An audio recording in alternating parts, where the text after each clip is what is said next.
Jayo Radha Madhava Kunja Bihari.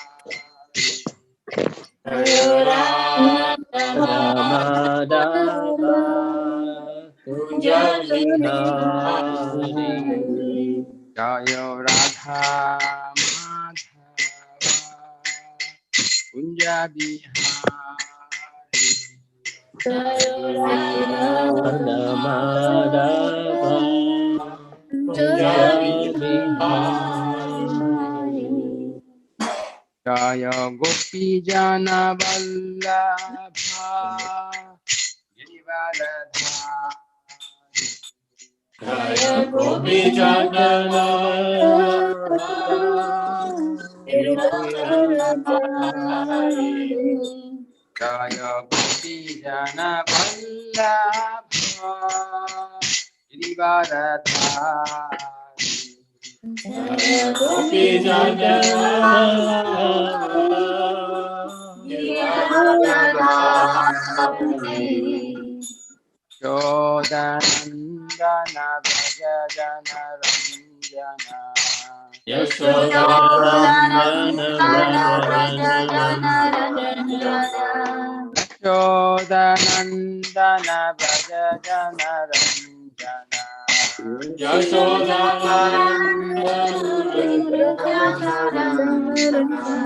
Yashodanandana Vraja Jana Ranjana.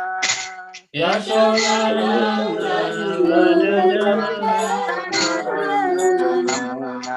Tira Vanachari.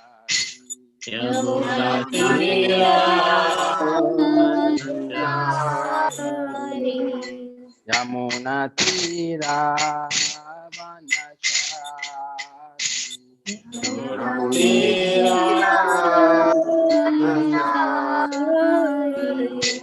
Jayo Radha Madhava Kunja Bihari. Jayo Radha Madhava Kunja Bihari. Hare Krishna Krishna Hare Hare Hare Rama Rama Hare Krishna, Hare Krishna, Krishna Krishna, Hare Hare, Hare Rama, Hare Rama, Rama Rama, Hare Hare. Hare Krishna, Hare Krishna, Krishna Krishna, Hare Hare, Hare Rama, Rama Rama, Hare Hare. Hare Krishna, Hare Krishna, Krishna Krishna, Hare Hare, Hare Rama, Hare Rama, Rama Rama, Hare Hare. Hare Krishna, Krishna Krishna,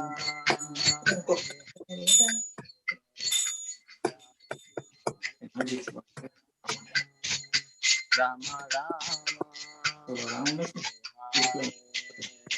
Hare Krishna, Hare Krishna, Krishna Krishna, Hare Hare, Hare Rama, Hare Rama, Rama Rama, Hare Hare. Jaya Radha Madhav, Jaya Radha Madhav, Radha Madhav, Jaya Radha Madhav, Jaya Radha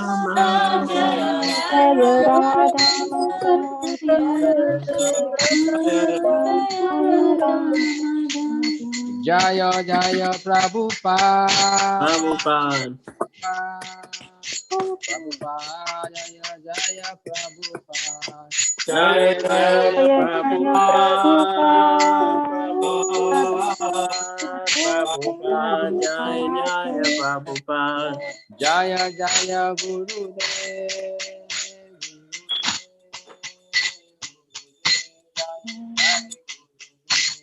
Jaya Jaya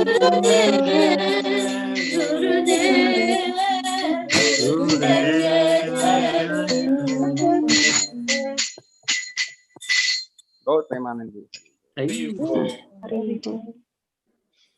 So we'll read the Srimad Bhagavatam, Canto 1st, chapter 2nd, text 5.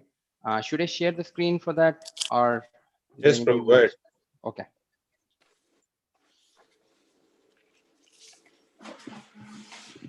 So we'll read this shloka today, but before that, we'll make the prayers to the spiritual master and the Supreme Lord. Om Namo Bhagavate Vasudevaya. Om Namo Bhagavate Vasudevaya. Om Namo Bhagavate Vasudevaya. Om Namo Bhagavate Vasudevaya. Om Namo Bhagavate Vasudevaya. Om Namo Bhagavate Vasudevaya. This is the text 5. Muneha sadhu prishto aham. Munaya sadhu prishtoham Bhavadbhir lokamangalam. bhavadir lokamangalam Yatkritah Krishna samprashno. yatkritam Krishna samprasno Samprasno. Enatma suprasidati. Yenatma Suprasidati. Somebody wants to repeat, or is there that? Okay. Munaya sadhu prishtoham Munaya sadhu Prishtoham. bhavati lokamangalam Bhavadir lokamangalam Lokamangalam yatkrita Krishna samprashno Yatkata Krishna Samprashno Yenatma saprashiddati. Yenatma Suprasidati. Prasidati. Anybody else? Munaya Sadhu Prishto Aham. Munaya sadhu Prishtoham. Bhavadbhi Lokamangalam. Bhavadir Lokamangalam Yatkrita Krishna Samprashno. Yatkata Krishna Krishna samprashno. Yenatma Suprasidati. Yenatma Yenatma suprasidati. Okay, we'll go by synonyms and translation. Muneha, O sages. Sadhu. Munaya, O sages. Sadhu. Sadhu. This is relevant. This is relevant. Is relevant. Prishtaha, question. Krishna, Question. Aham, myself. Myself. Bhavadbihi, by all of you. Bhavadbihi, by all of you. Loka, the world. Loka, the world. Mangalam, welfare. Mangalam, welfare. Yet, because. Yat, because. Kritaha, made. Kritaha, made. Krishna, the personality of Godhead. Krishna, Krishna, personality of Godhead. Sam prashnaha, relevant question. Prashnaha, relevant question. Yena, by which. Yena, by which. Atma, self. Atma, self. Suprasidati, completely pleased. Suprasitati, completely placed. Translation and purport by His Divine Grace by Chanaranda Bhakti Vinta Samishra Prabhupada. Translation goes like this. O sages, I have been justly questioned by you. Your questions are worthy because they relate to Lord Krishna and so are of relevance to the world's welfare. Only questions of this sort are capable of completely satisfying the self. Purport. Since it has been stated herein before that in the Bhagavatam, the absolute truth is to be known, the questions of the sages of Naimisharanya are proper and just because they pertain to Krishna, who is the Supreme Personality of Godhead, the absolute truth. In Bhagavad Gita, 15th chapter, 15th verse, the Personality of Godhead says that in all the Vedas, there is nothing but the urge for searching after him, Lord Krishna. Thus, the questions that pertain to Krishna are the sum and substance of all the Vedic inquiries. The whole world is full of questions and answers. The birds, beasts, and men are all busy in the matter of perpetual questions and answers. In the morning, the birds in the nest become busy with questions and answers. And in the evening, also, the same birds come back and again become busy with questions and answers. The human being, unless he is fast asleep at night, is busy with questions and answers.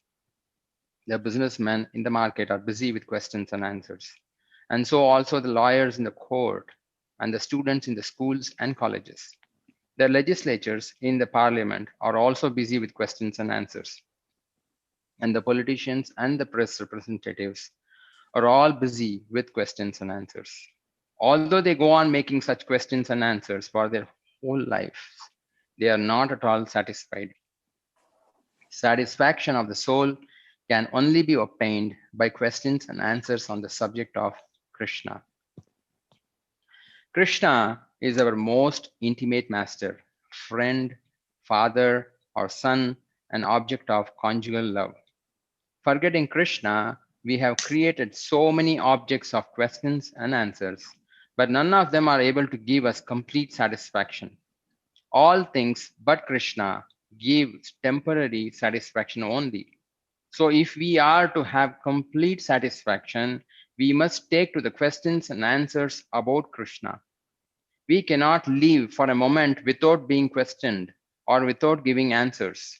Because the Srimad Bhagavatam deals with questions and answers that are related to Krishna, we can derive the highest satisfaction only by reading and hearing this transcendental literature.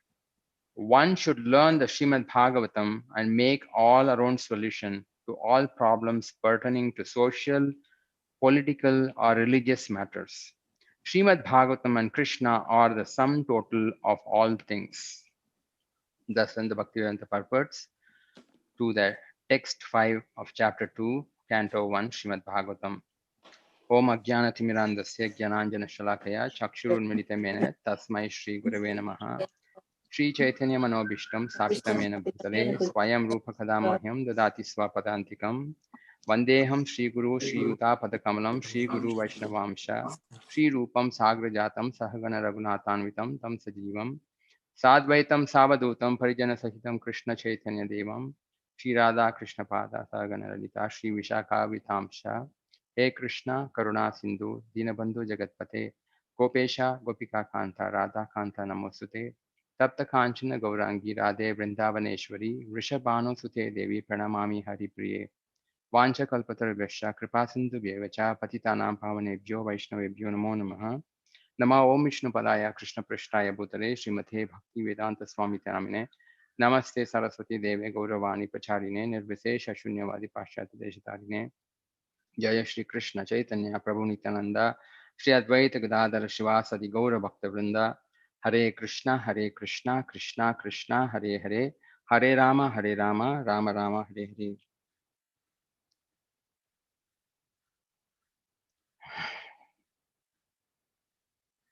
I just prepared a couple of slides for us to actually talk about this session. I just wanted to share those slides and then get going.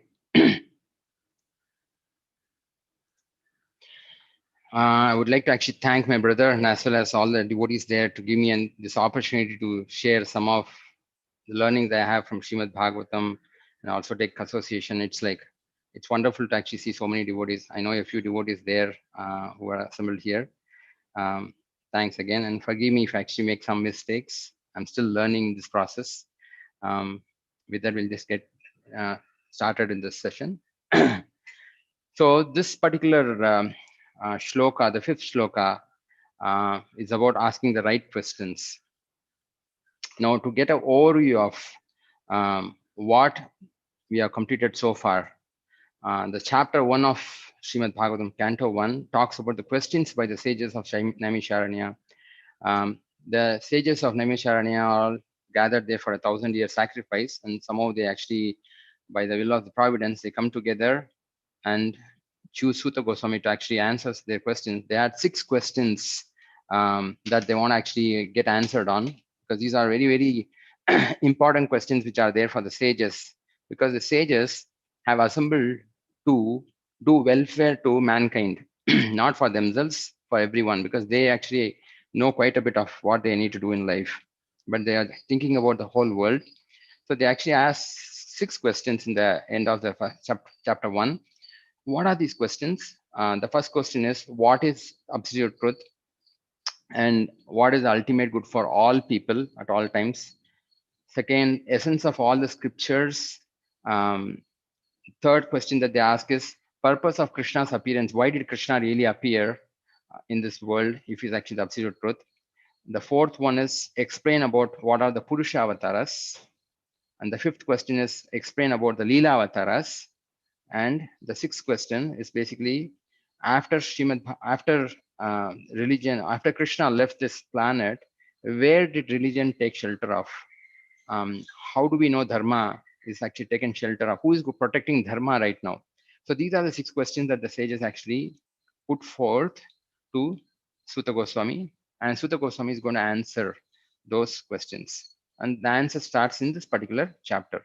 Now, the chapter 2, text 1 through 5, talks about Suta Goswami actually thanking his spiritual master and all the spiritual masters, and he sets the expectation for every speaker on what they need to really think about before actually talking from Srimad Bhagavatam. So today's class will be focused on the 5th text, that is 1.2.5, but I just want to actually give a recap of what has happened so far so that the text 5 will actually be more relevant for us to understand. So after thanking the spiritual masters and Shukadeva Goswami, he starts giving the answers to the sages. That's actually from 6th text onwards. So we will not be covering the 6th text. We'll actually stop at 5. But the 1 to 5 is actually setting expectation for all speakers of Srimad Bhagavatam. What should they be actually thinking about?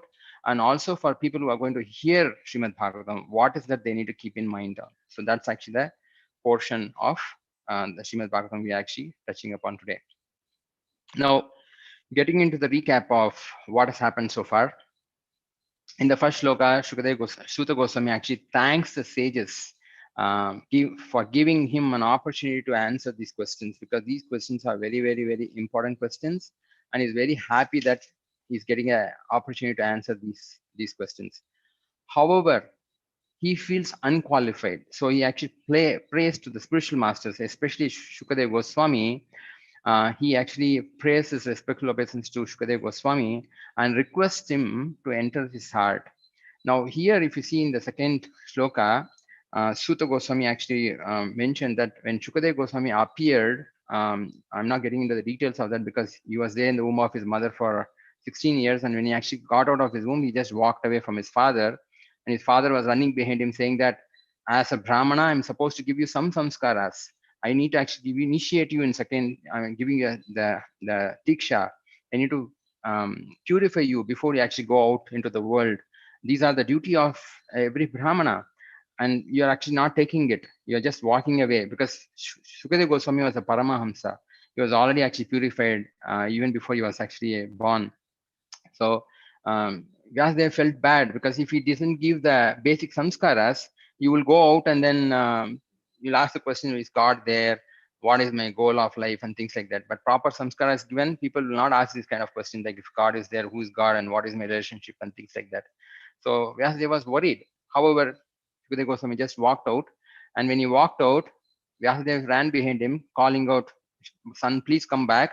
And the acharyas actually mentioned in this particular shloka in their commentary, especially Chakravarti Pad, Srila Vishwanath Chakravarti Thakur, he says that Shukadeva Goswami entered even the dull matter, the trees, and echoed back, saying that I'm not going to come back. You stay at home. Um, so Shukadeva Goswami is powerful enough to enter everyone's heart. We all know that only Paramatma is there in the heart of all living entities.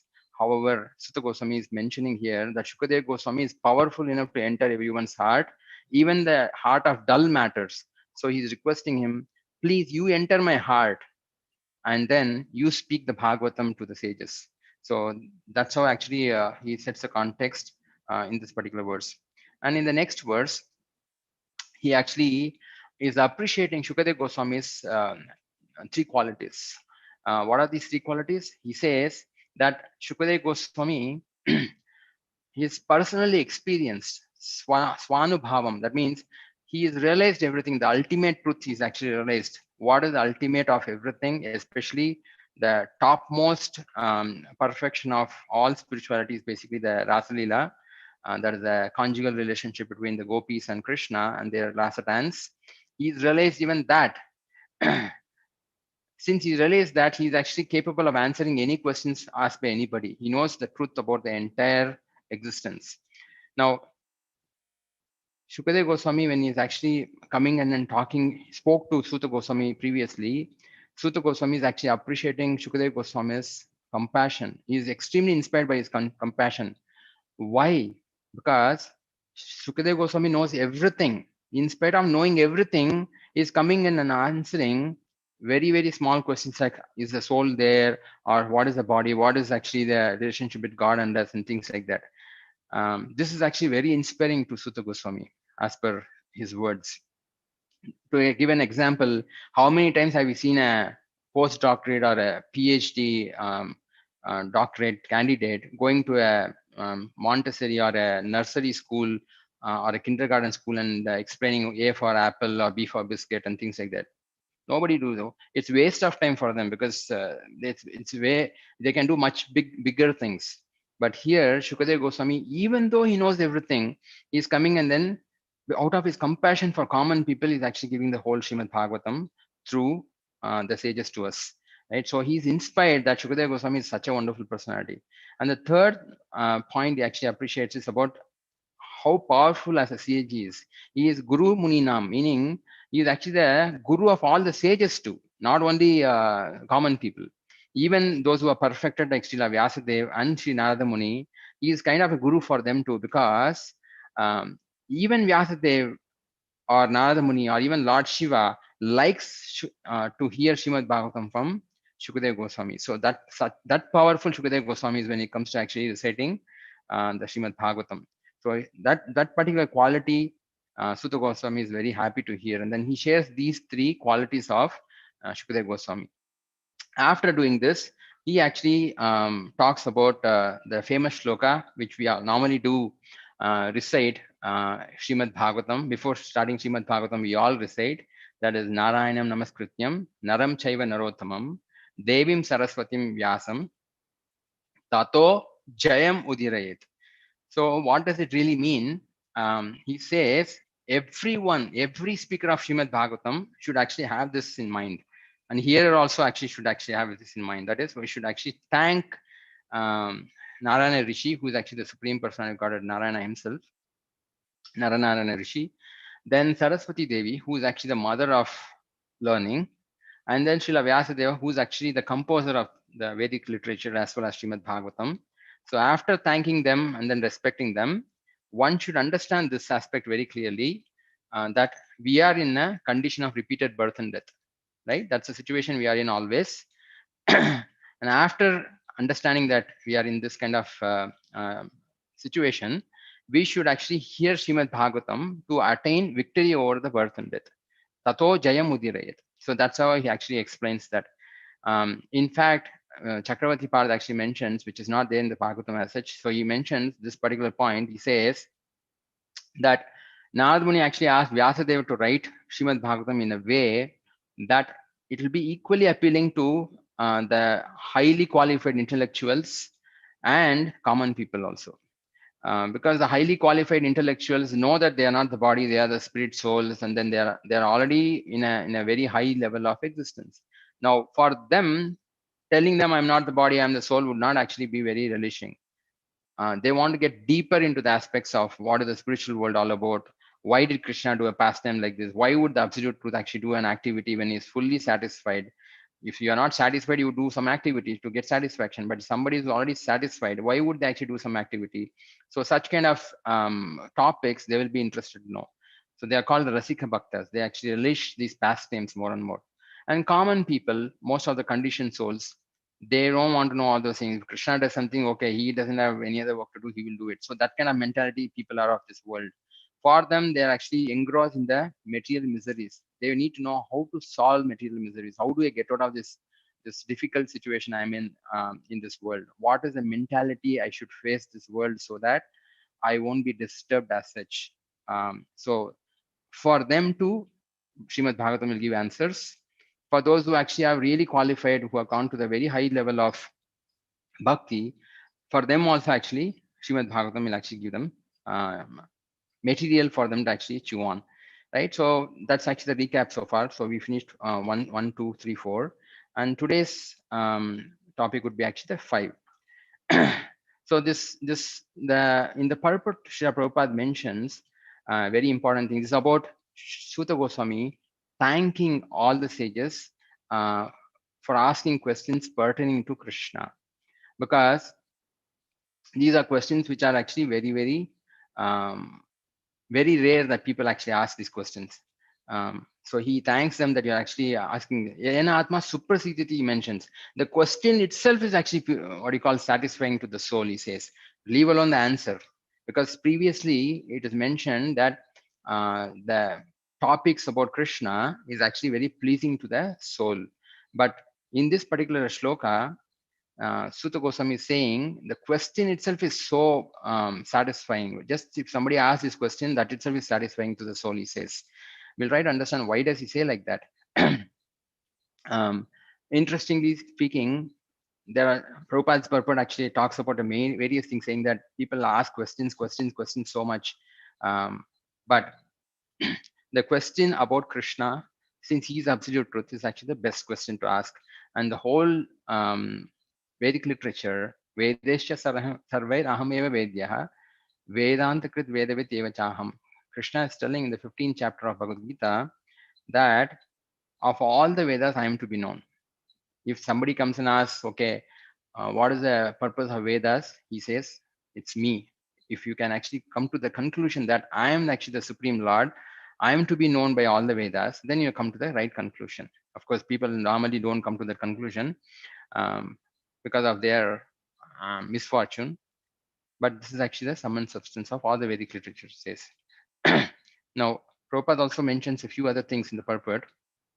He says, everyone is busy with questions. All living entities, the birds, the bees, the politicians, the scientists, the businessman, everyone is actually asking for questions. Common people asking questions, what's happening in the world. Today we have so much of information that you're not able to keep information in your mind. You actually start putting information in the instruments. Then there's no place in the instrument. You put it in the cloud. But there's so much of information being gathered, but nobody is satisfied. Nobody can be satisfied. It's what Sutta Goswami says.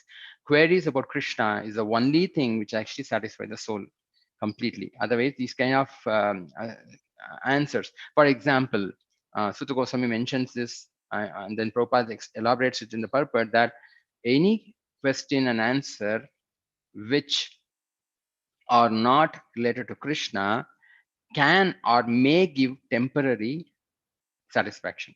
Just like if you have a today's relevant world, if you have a vaccine which is really working for coronavirus, yes, maybe then you'll feel little satisfied. Oh, I'm safe right now. But does it actually satisfy completely? No, you may not. You may actually have some other problems which are there. Whether this coronavirus is there or not, something else will actually keep disturbing us. But questions about Krishna would completely satisfy the soul. Now, how does it? Why is it actually? If you actually read the Srimad Bhagavatam, sometimes it doesn't actually really um, satisfy us. Why is it like this? We'll try to understand it a little more in detail. Now, Bhakti Thakur was approached. When he actually started this Nadia Prakash. Nadia Prakash was a newspaper that he actually had started way back in the last century. One of the politicians came and asked him. This Nadia Prakash was basically a spiritual newsletter which was printed every day. So this person, this politician, was actually surprised. He went and asked Bhaktivedanta Thakur that how is it possible? How can someone print a newsletter on a daily basis, especially from spiritual world perspective? Because we don't have any information.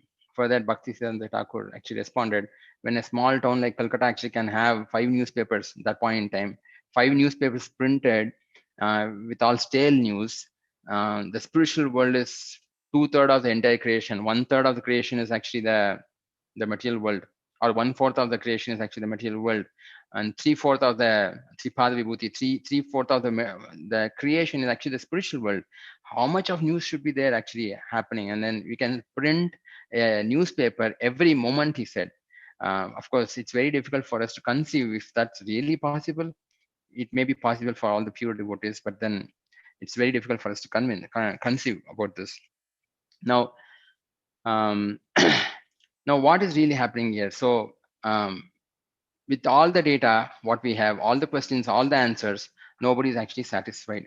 Now, Prabhupada also mentions one important, very, very important point will actually answer your question about why is this question itself is actually so satisfying. Prabhupada mentioned the purport that Krishna is the dearmost and we have friends in the spiritual world. He doesn't mention that we have friends in the spiritual world. He mentioned that Krishna is very, very dear. And then we actually have eternal relationship with the Supreme Lord in different rasa, different relationships, either as a servant, as a friend, as a parent, father or mother, or as a lover, or as a consort. So we have various relationship with the Supreme Lord, which we have forgotten right now. Now, imagine actually you wake up a morning and you are in a place where they don't understand your language. Nobody understands your language. So you actually go and ask someone, I want to go to Krishna. I came from Krishna Loka, so I want to go back to Krishna Loka. So nobody knows what you are talking about. So they either ignore or they talk something which you don't understand. So this goes on like that for some time. Then you get frustrated because your language is not known to them and their language is not known to you. So if this continues for a long time, you decide actually, okay, this is not actually helping me. Let me actually shift this place. Let me go to a different place, different country or different city or a different town. And maybe actually that would be more conducive for me.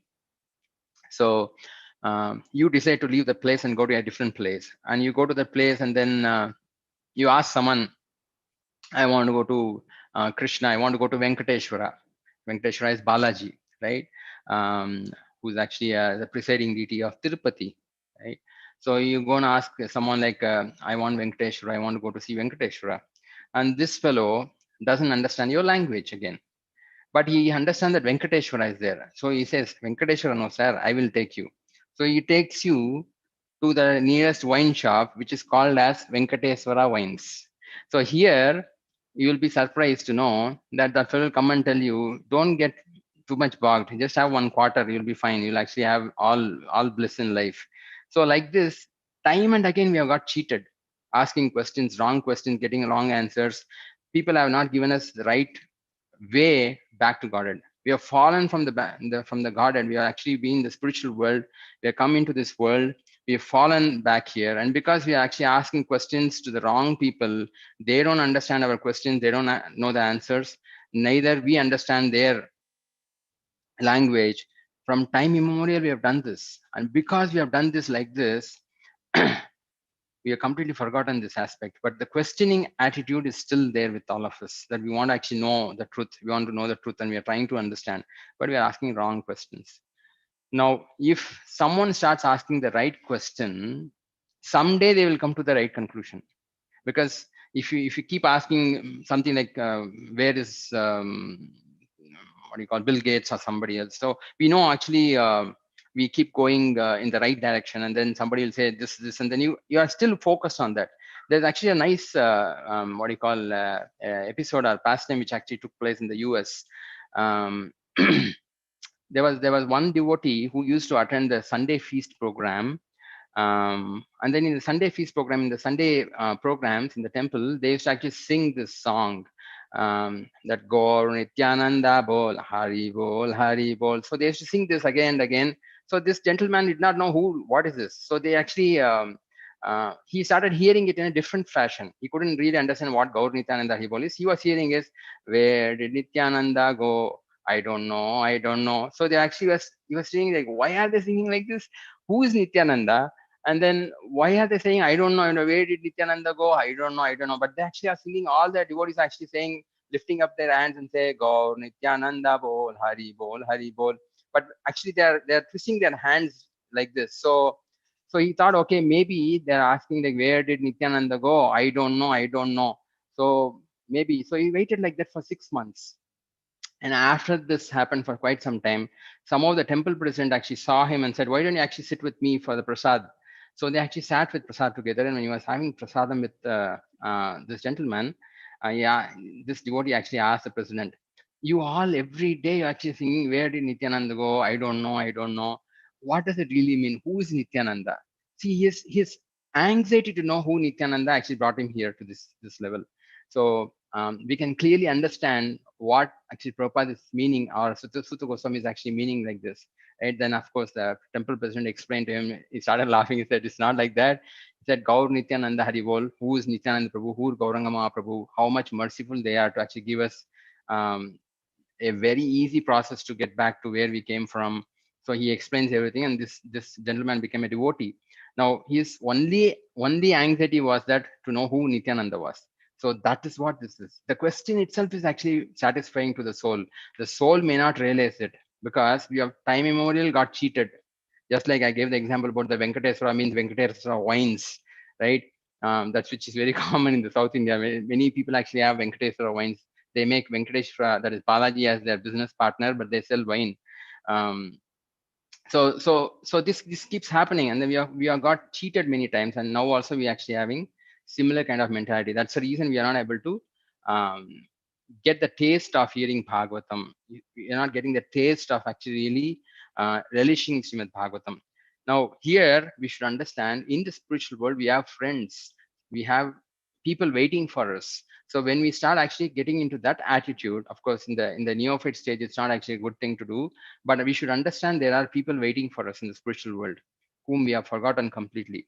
Now when we start actually hearing about them through the acharyas who are all there, and what are their activities, what does Krishna do there, and what we do with the Supreme Lord there, slowly we'll start actually connecting back.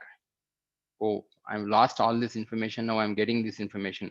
Then slowly when we get more and more purified, the desire to get out of this material world, desire to get out of this situation we are in, that's the cycle of birth and death, becomes very prominent in our heart. Then we'll be able to make some progress towards the supreme destiny. Till that point, we need to really stay within this environment and then continue reading the Srimad Bhagavatam in the association of devotees, because the association of devotees is very, very, very important. Um, you cannot read Srimad Bhagavatam just by yourself. If you try to read out yourself, you may know the question answers, which is not bad, but you cannot relish Srimad Bhagavatam if you actually sit and read alone. We need to actually hear from someone who's qualified, someone who's actually a pure devotee of the Lord, who can actually convey the same intention or the same truth as Sutta Goswami or Shukadeva Goswami are conveying to us. So that's actually the message.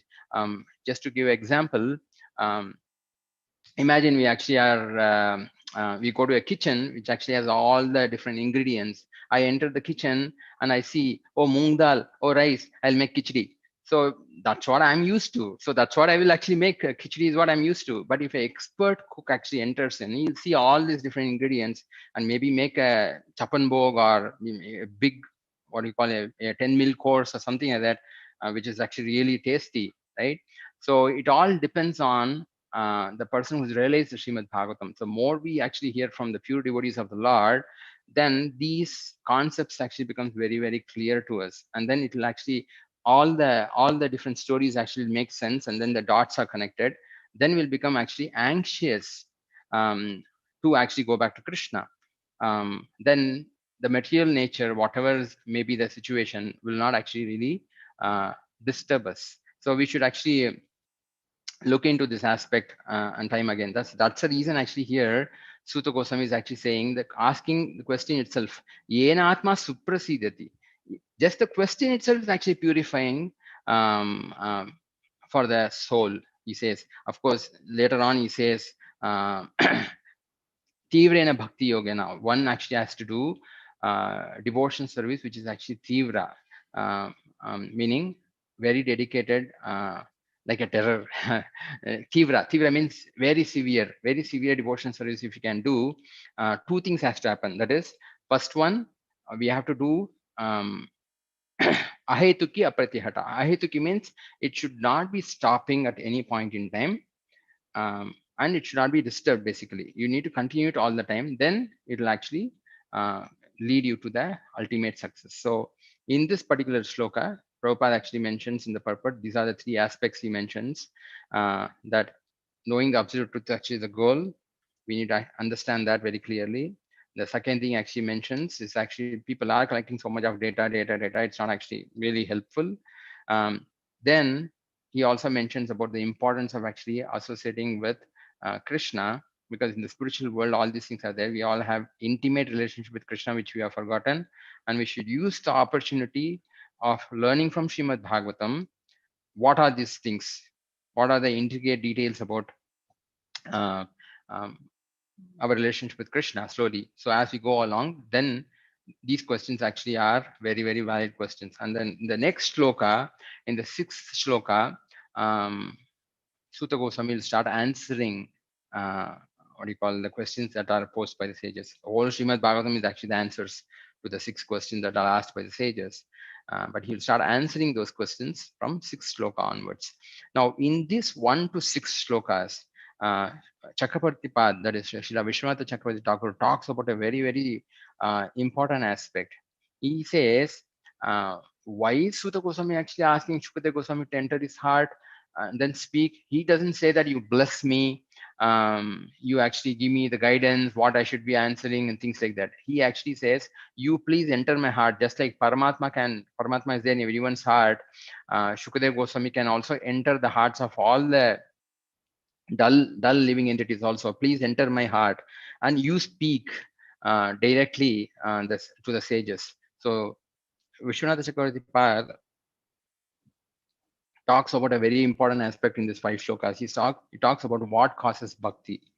Um, so, most of us actually will think it's a causeless mercy of the Lord. Or many of us think that because Supreme Lord decided, Lord Chaitanya came and then gave on this process, or the Supreme Lord actually gives us, whenever he decides to actually bless us, actually we get to the process of bhakti. Vishwanath Chakravarti says no, because the Supreme Lord, because the real reason is, if this was true, that is actually the mercy of the Lord that we become devotee, then why is not the whole world becoming devotees? Why are some people actually taking to the process of Krishna consciousness and some people are not taking to the process of Krishna consciousness? Why is it like that? Because Krishna says, Samoham Sarva Bhuteshu, Named Veshyo Asina Priyaha. He is equal to all of them. Samoham Sarva Bhuteshu. He's not showing any partiality. He's giving the same amount of mercy to all of them. Some people take, some people don't take. Okay. Then Vishwanath Chakravarti actually, it's more like a monologue. He tries to ask a question. He only answers this question. He says, no, this is not true. The Supreme Lord is not the cause of we getting bhakti. Okay, maybe we actually working hard. We are doing a lot of austerities. We are reading books, maybe Srila Prabhupada's books we are taking.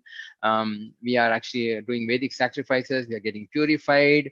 Because of worshipping deities, we are doing for parikram, we are doing so many things. Because of that, we are getting bhakti. So these are also not true, he says.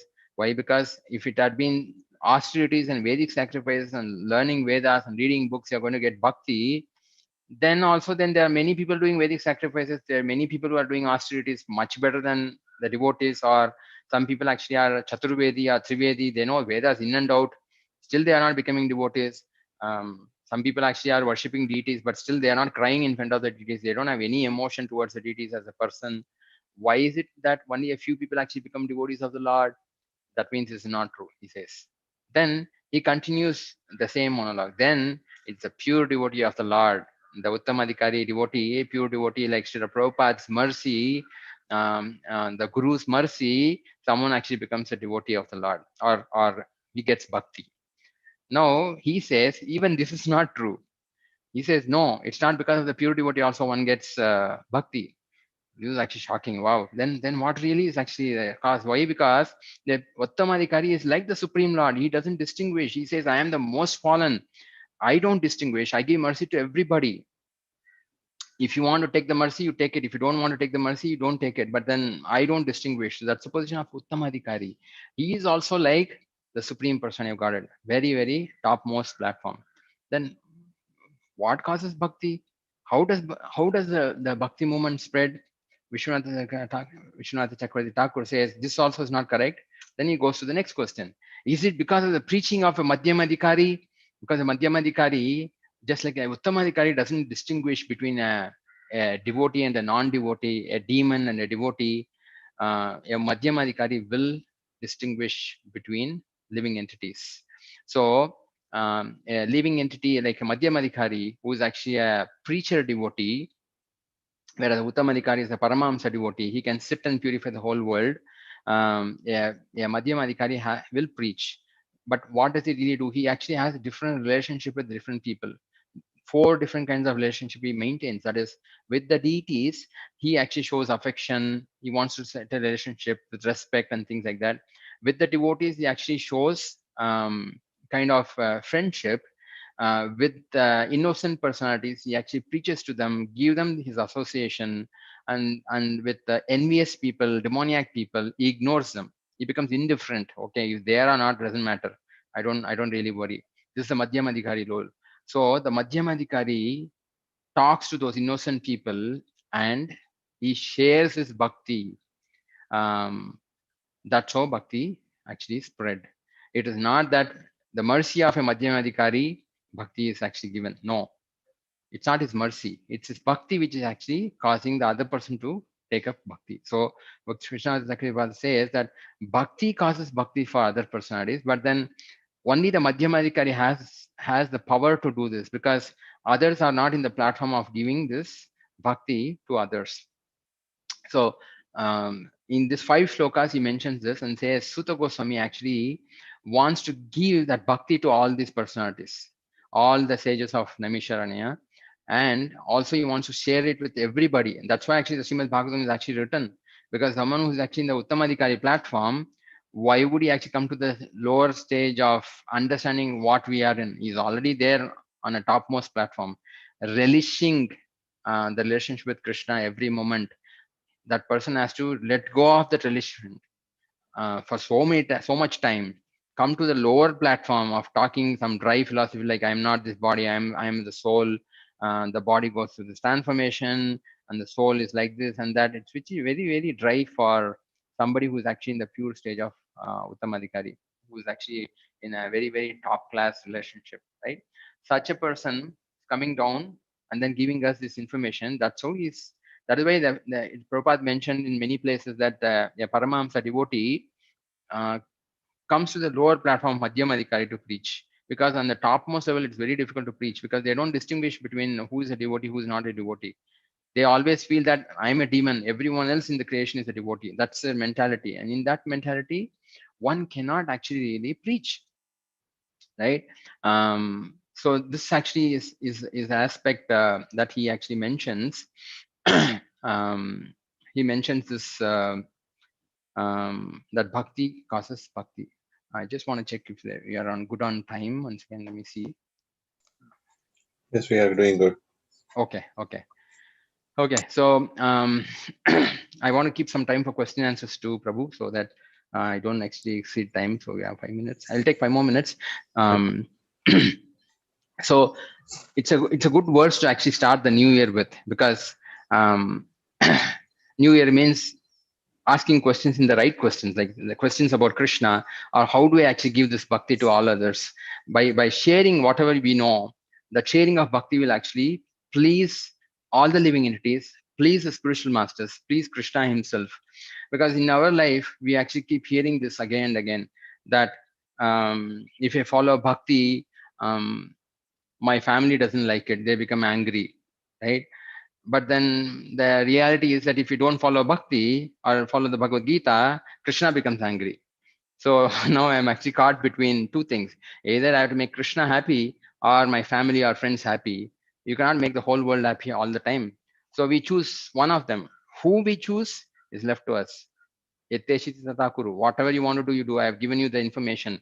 Now we have to actually use this opportunity, whatever we have in hand, and then whether somebody likes it or not, somehow we have to actually share this bhakti. The um, the resolution that we can really take is, how do I give this information to others? Because there are a lot of information, a lot of higher truths which are there, but these things will automatically come as we actually follow the instructions of the spiritual master. Step by step we go, the spiritual master will actually send us that information. It's like a water tank. If the water tank is full with a lot of water and you actually share the water with others, when the water tank is empty, somebody can pour more water into it. But if we actually are not sharing this information with others, if we are not actually trying to help others um, become devotees, or others, I mean, share the bhakti with others, whatever bhakti we have, we can share, then the tank will not get emptied and you cannot take anything more. If you just say, I'm going to do only strict sadhana, it's important, but then you also have to do little bit of seva in the process of bhakti. Now, higher truths are there. Sarvadharman Parityaja is a very, very complicated topic. We take it lightly sometimes in our Krishna conscious movement, that surrender to Krishna is ultimate, yes. But what is that surrender is very difficult. There's a very interesting pastime which is very instructing in the life of Sripad Ramanacharya. See, in the life of Sripad Ramanacharya, Ramanacharya actually had many sannyasi disciples, and out of them, there was one disciple by name Dasharati. So this Dasharati was a very powerful sannyasi. He wanted to actually really understand everything about what is written in Bhagavad Gita. So he went and asked Ramanacharya that, let me know what is this meaning of this Sarvadharman Parityaja Mamekam Sharanam Raja. What does it really mean? Ramanacharya said, it's a very high topic. I don't think you are qualified to hear it right now. Maybe I'm not qualified to talk about it. You please go to my god brother Goshti Purna. You go and ask him this question. Goshti Purna is another of the Sri Vaishnava Acharyas who was staying in a different place. When he was asked to go there, um, Dashrati went to ask him. So he went there. For 6 months, he did not ask anything. He was just continuing to serve Goshti Purna. When Goshti Purna actually, after the end of 6 months, asked him, who sent you here? Um, what do you want to know? So then Dashrati asked him, I want to know the meaning of Sarvadharman Pratyaja. Then Goshti Purana says it's very difficult to actually understand. Ramanacharya himself is actually more qualified to talk about this. You please go back. Then he comes back again. He still hasn't got the answer. So he comes back again to Ramanacharya. So at that point in time, Ramanacharya actually has a sister, and this lady, her name is Atulai. So she actually comes from her father's in-law's house and comes with a concern. She comes and tells Ramanacharya saying that I have a real issue. In my village where I'm married, there is no water, flowing water at home. I have to actually take small cans or small pots to the river, about 5-6 kilometers. I have to carry 2-3 what do you call pots like this, bring it home, and then wash the place, cook, feed the people, and then again wash everything, wash the vessels. So it's becoming very hectic for me every day. I'm not able to manage this. I need some help. So I asked my father-in-law, can you actually provide me help? He said, listen, we don't have all these facilities. If you really need help, you go and then bring any help from your parents' house. So what should I do? So she comes and asks Ramanacharya. So Ramanujacharya says, take this Dashrathi and go. So he tells Dashrathi, please go and then serve there. After you serve them, you will understand the meaning of Sarvadharma Parityajya. Dashrathi is a sannyasi, and still, without talking, he goes to uh, the place of Atulay's in-laws. And he serves them. He actually picks up this kitchen seva. So he cooks for them. He goes and gets water, cleans everything, and feeds everyone nicely. And then in the evenings, he goes to the temple, sits there, and then hears katha and things like that. They all know that he's a very, very kind gentleman, a very nice cook, right? So they think like that. So one point in time, there are one Mayavadi or an impersonal understanding person comes and then talks about the Vedas. So when he's talking about this, and all these people assembled there and then here, when they're all hearing, he speaks about impersonalism, and Dashrathi becomes very angry. He's also sitting and hearing, and he says, I object with whatever you're talking about. I don't accept it. Then he says, who are you? He says, that doesn't matter, but what you're talking is actually wrong. And he explains everything in a proper aspect of how this Vedas needs to be interpreted. All the people says, yeah, you know whom you're talking to. They are all, he's actually a master in whatever he's talking. So you are just an ordinary cook. So don't go against him. But at the end of the day, the person who's hearing, he understands this is not an ordinary person, the way he's actually explaining. So he asks him, who are you? Then Dashrathi says, I am Dashrathi. I'm actually a disciple of Srimad Ramanujacharya. I'm a humble servant. By his order, actually, I came here. Everyone is shocked because they all have heard about Dashrathi, who is one of the most learned sannyasi disciple of Ramanujacharya. And unfortunately, those days they didn't have any internet or WhatsApp, anything. They didn't know, there was no picture and all. They didn't know who they have heard. They all shocked. This person is actually sitting with us, and then he's a cook, and then especially Atulai's household becomes very scared that such a Parama Vaishnava is actually being treated like an ordinary servant at home. This is actually unfortunate that we have done this, and they become very scared. He said, why did you come here? Sir, Ramanujacharya asked me to go and serve you. What is the reason? He said, you need to be more humble for you to understand Sarvadharma Parityaja. And then he says, oh, you have passed all the tests. You leave us. We will come and give you all certifications. So they come to Ramanujacharya and says, I understand that you want to actually train your disciples, but don't please involve us because it is big offense that we are doing against a sannyasi. You do whatever you want. He is very qualified. I will give tick mark for everything. Whatever you ask, whatever you don't ask, also will give tick mark. Just leave us alone. So then Ramanujacharya actually says, now you tell me, what have you understood? He says, Sarvadharma Paricaya really means whatever condition Krishna is putting you in, you just have to accept it as his wish and then continue to serve Krishna. Ramacharya says, now you are qualified to actually understand this particular verse better. So then he explains the inner meaning of what you call the inner purport of the Sarvadharma Parityaja shloka. So like that, we have a lot more to actually learn, but at least we can make a small start. Something little bit we can start this year, and then take it as a resolution. Every month, at least one person or whatever we can decide, we can give this bhakti to others, and that way actually we can make progress in pleasing all our spiritual masters. Yeah, I think I'm almost done out of time. Yes, Prabhu, I'm done. If there's any questions, I can take. Thank you, Prabhu. Thank you for your inspiring class. And I have a question which I'm not going to ask. It's not my question. I'm just asking on behalf of someone who had actually asked me a question. Okay. You did mention something like, asking the right question. So one of the biggest challenges of asking a right question is not wanting to be judged as being silly. So how do we overcome this kind of a challenge in the first place? So if somebody asks a question and that's a silly question, yeah, I mean, they may feel, because this today's world actually is extremely complicated, because we have this paralysis by analysis. We actually analyze so much that even before the question is being asked, we feel that such a question is a stupid question. But if you see, Parikshit Maharaj is asking questions. He's asking from today's terminology, such a so-called stupid question. But he's asking questions like, why did actually Bali Maharaj was already killed before, but how is that the Supreme Personality of Godhead, who owns the entire creation, is going and begging from Bali Maharaj, give me 3 pieces of land?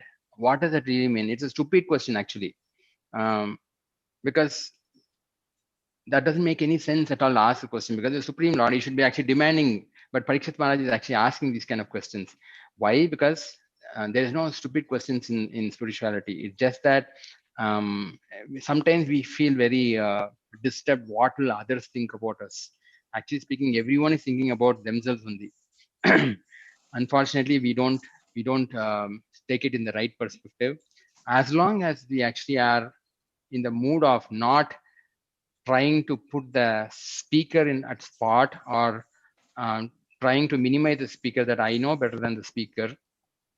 There may be fact, actually, we may know much more theoretical knowledge compared to our spiritual masters. Possible, because somebody is actually very, very talented. They may know many things, but that doesn't mean that we need to actually put that person at spot and then minimize his position. We can just be silent. But the point here is we need to actually ask questions which are going to be relevant for you at least, if not for everyone. Here, Sutta Goswami is thanking all the sages because the sages were already purified. They're asking questions for on behalf of all the humanity. We may not be able to actually do that, but as long as we actually have that in mind, Krishna will make sure that nobody actually gets offended by such questions, because he is Paramatma in everyone's heart. If somebody is asking a question in a genuine manner, definitely actually definitely actually people will not minimize such persons. But if they actually are sometimes people ask this question, the same question they'll ask 10 people again and again, they ask the same question to other people. One, they are genuinely concerned to know the answer. Our second thing is that they want to know who is a better devotee in answering such a question.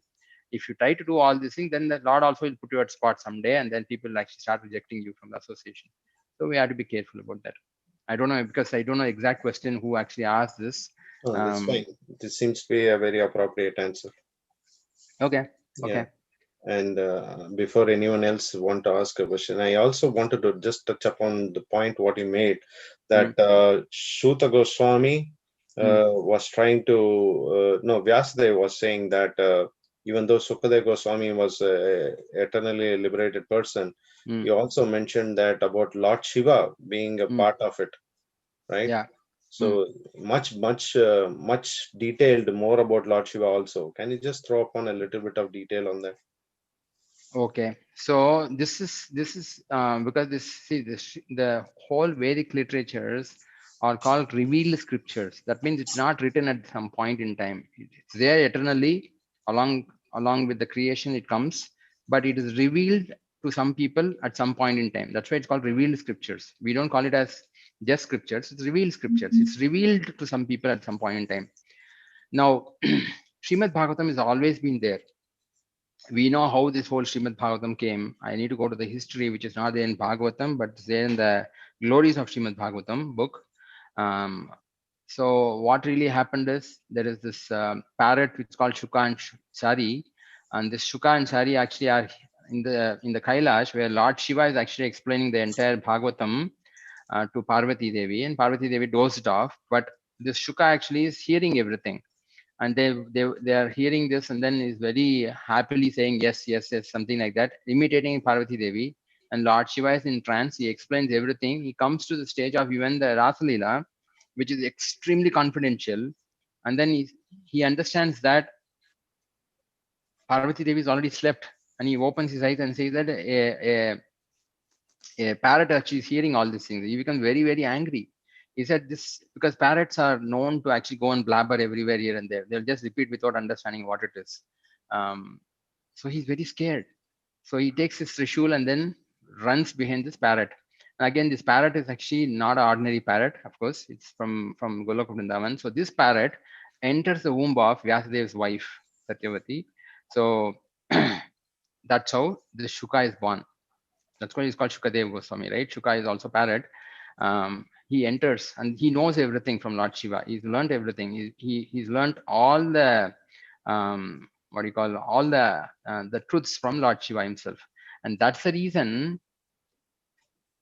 Lord Shiva mentions this. It's quoted in the Chaitanya Charitamrita somewhere in Adi Leela. Lord Chaitanya actually mentions. He says about Srimad Bhagavatam, Shuka knows this, Sridhara Swami knows this, I know it, Vyasadeva knows or not knows, I don't know about that. He mentions that that's actually the position of Shukadeva knowing the entire thing. Lord Shiva actually says the position of Shukadeva Goswami, that he knows perfectly everything about the ultimate truth about Goloka Vrindavan and everything, right? Of course, they don't explain all this in Bhagavatam, but Shukadeva Goswami does know about all the ultimate truth of what is there in the existence. So that's what I hope that's what actually you are talking about. Yeah. Okay. Thank you. Yeah. Anybody has any other questions?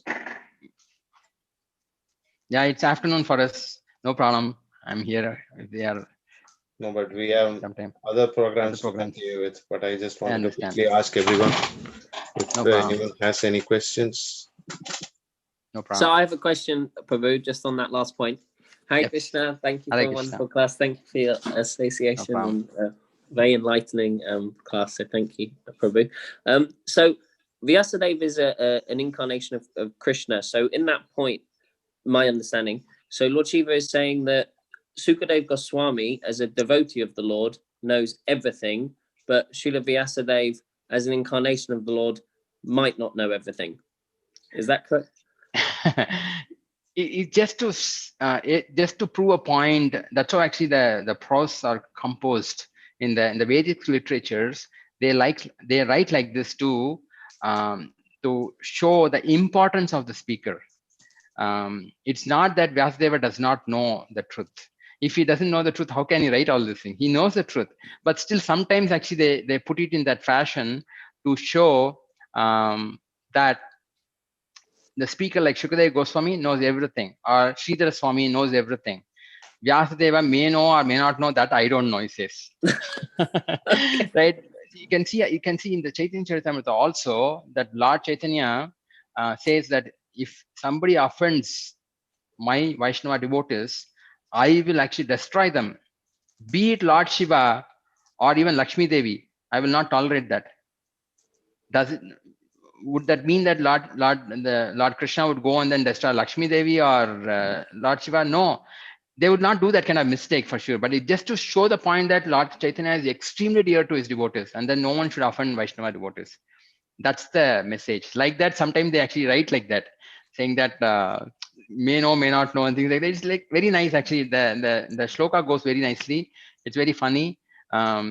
But the point is actually communicated, saying that they are very, very exalted personalities, and hearing from them is nice. Because here you see Shukadeva Goswami is speaking about the Bhagavatam. His spiritual master is Vyasadeva, father, and his grand spiritual master is Narada Muni, and Lord Shiva is there. All of them are coming and hearing from him. How many times we have seen someone who is actually a junior devotee talking about some spiritual aspects, and some GPC people are coming and all of them are sitting. It happens sometimes, but not always, right? We don't have such kind of experiences. But here, Shukadeva Goswami is a very, very exalted personality. That's what it really means. That, and he also quotes about Sridhar Swami as for a different reason, but that's mentioned like that. Hope that helps. Thank you, Prabhu. Thank you for clarifying. Hare Krishna. Okay, thank you so much. I'm very happy to actually be part of. Someday, actually, if I come to Reading, I will actually try to meet all of you. My pranams to all of you there. Thank you so much, and Hare Krishna. Hare Krishna. Thank you. So, any questions? If anyone has, please park this question, send it across to us, and then we will get your questions answered through the sages of Bangalore, and they will probably get the answers down. Okay. Thank you. Yes. Thank you, Kripamaya Prabhu. Hare Krishna. For Prabhuji, it's a spending very time. nice. Prabhuji, it's a very nicely prepared presentation as well. Thank you so much. It would be kind if you can share with us, Prabhuji. Want the PowerPoint? Yes, Prabhuji. So Okay. how you started and how you summarize. You have the recordings anyways, I guess, right? It's been YouTube is what my brother said. It's actually Yes, it is there in YouTube. I'll So send you it should be the PowerPoint. I can send you the PowerPoint. No problem. Thank you, Prabhuji. Hare Krishna. Hare Krishna. Okay. Hare Krishna. Thank you. Hare Krishna. Prabhu, we look forward to you coming to Reading.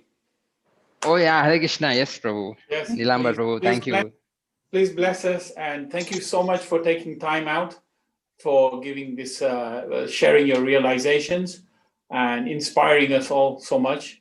Thank you for the presentation. It was so nicely done, and we appreciate your time. Hare Krishna. Thank you. Thank you much. for your association, Prabhu. Hare Krishna. Hare Krishna.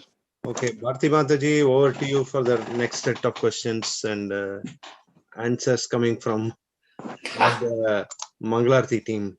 Hare Krishna. Okay, so how many people have we got here first? Okay, We have 35 people who joined this morning. We are trying to encourage everyone to join, participate in the programs, and I think it's slowly, it is happening. We would also encourage people to please turn your videos on. So today we had a speaker all the way from India, and it would have been nice